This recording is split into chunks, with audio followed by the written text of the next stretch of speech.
उनका बढ़ जाए। और माता शारदा अगर कभी कोई सब्जी बनावा या कुछ भी आसो कोई भोजन बनावा और अगर उनकी खुशबू अगर स्वामी रामकृष्ण परमहंस जी का आई जाए तो सत्संग सुनाना छोड़ दे और सीधा रसोई घर में ही घुसता था और बोले काई बनाए तुम तो हमको दो जल्दी से। तो एक दिन ऐसा ही सारा शिष्य उनका बठेल था।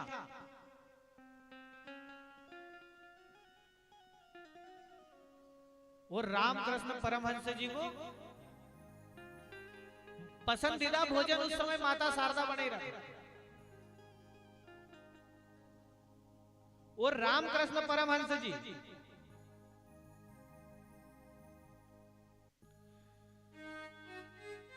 उस भोजन का देखते हुए उसी समय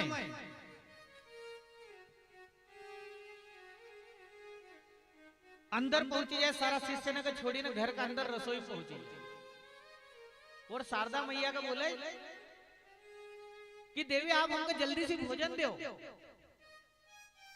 तो माता शारदा कहने लगे कि स्वामी बोले आप भोजन में इतना कसा ही हुई जाओ।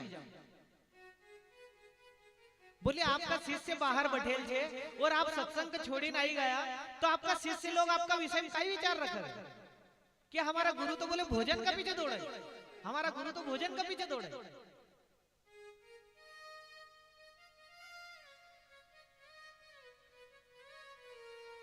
तो उस समय रामकृष्ण परमहंस जी शारदा मैया को कहे कि देवी हमारी संसार में आपको इच्छा नहीं है ऐसी बाकी कि जो हमको प्राप्त करना है। अब हमारी संसार में कोई इच्छा नहीं है पर इस भोजन की इच्छा से अपना आप का हमने बांधी न रखियो। इस एक इच्छा से हमने अपना आप को बांधी न रखियो।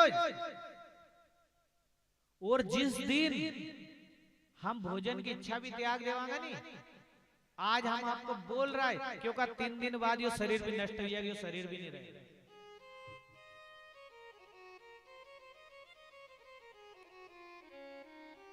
और कुछ समय का बाद इस बात के 4-5 महीना व्यतीत हुआ हो और 4-5 महीना का बाद रामकृष्ण परमहंस जी का बेसन का पकोड़ा बनाया था भजिया वो बड़ा ही प्रिय था और माता शारदा वही बना रहा था। उस दिन एक ऐसी घटना घटी कि रामकृष्ण परमहंस जी सुगंध का देखी न तो रसोई घर में गया और न ही जरा सा भी विचलित हुआ। बस संत नगा और उनका भक्त नगा सामना अपनो सत्संग सुनाता रहा। माता शारदा भी विचार में पड़ेगा कि हमारा स्वामी आज अंदर क्यों नहीं आया। और उसी समय माता शारदा थाली परोसी न लावे और बोलने लगे कि स्वामी आप भोजन करो।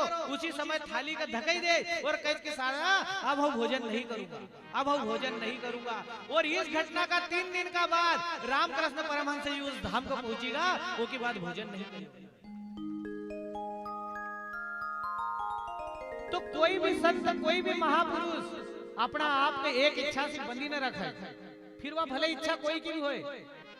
कोई की भोजन भी सके, किसी का कपड़ा भी सके, कोई कपड़ा न का पहनने वाला ज्यादा रहेगा, कोई अपनी इच्छा का वहां बांधी न रखेगा, कोई भोजन में रखेगा कि भैया तुम तो केवल अच्छा खिलाओ बस, अपनी इच्छा का रखे। लेकिन अगर कभी जिस दिन यह इच्छा का छोड़ देगा उस दिन फिर यो शरीर टिकतो नहीं, यो शरीर 3 दिन में नष्ट ही जाएगा।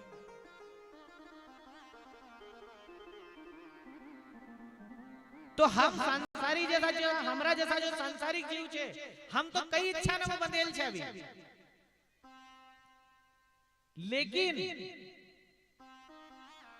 महापुरुष अपना आप के एक इच्छा में बांधे, जबरदस्ती बांधे, जबकि कोई इच्छा बाकी नहीं है फिर भी बांधे अपना आप को। क्योंकि यो शरीर जो छे इच्छा थी हमारी, कुछ इच्छा अधूरी रह गई तो हम स्वप्न में खड़ा हुआ और स्वप्न में एक शरीर खड़ो हुआ और स्वप्न में रात में हमने गुलाब जामुन खाई।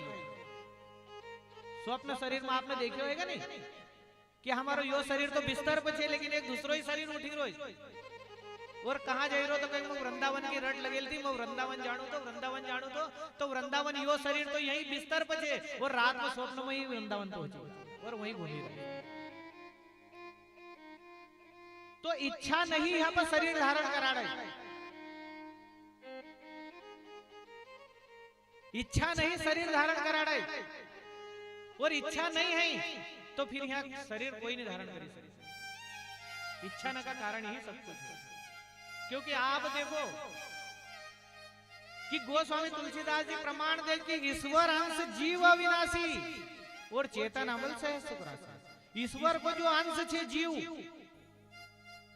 तो गुरु महाराज कहते कि भाई जब ईश्वर को अंश छे आत्मा और चेतन छे अमल छे, एका में कोई गंदगी नहीं है, ये तो अमल छे।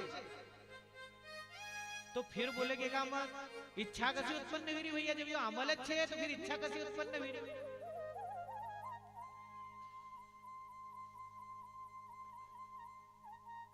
तो हमारा संत आगे कहे, गुरु महाराज प्रमाण दे कि हे ये शिव, आत्मा तो स्वयं शिव रूप ही थी,